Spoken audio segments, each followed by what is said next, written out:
Welcome back guys, and it's finally time to clean this. As you know, I got this already with the car, so I decided to keep it because I really like how it sounds in the higher RPM range. And as you can see, you only need this recharger kit as they call it, as in the cleaning solution and the proprietary oil. I will link it in the description as always where you can get it, and I think I paid for mine around 15 bucks since it was on offer, and it should last you multiple uses. First step is to obviously remove the filter and just make sure you don't scratch it or ding it in something. As you can see, it's quite a tight fit in my Z3. Considering that I've never cleaned it in about 3 years, it looks surprisingly good. So the next step is to tap it until all of the residue comes out. You don't need to go mad with this because you will remove everything in the later steps. Now it's time for the cleaning solution. With this one, you just make sure to heavily saturate the filter without, of course, using the whole bottle. Basically, just make sure you get it on the whole surface of the outside filter.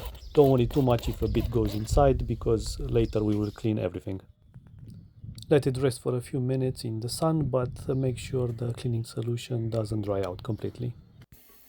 Now this is the most important bit. Only use running low pressure water like a hose or gently from the tap, and just make sure you rinse it from the inside, because this way it will take all of the extra debris out, because if you do it the other way everything will go back inside the filter. Just rinse it until the water coming out is completely clean, as you can see. Next we have to dry it out, and to make it easier, make sure you remove as much water as you can by whichever method you prefer, either spinning it, rotating it, tapping it, etc. Just make sure it doesn't catapult to your neighbor's backyard. That almost happened to me. Don't put it in the microwave, and yeah. And then let it rest in the sun for as many hours as you can. I did mine for exactly 3 hours, so make sure you plan ahead for this. The final step is to apply the oil.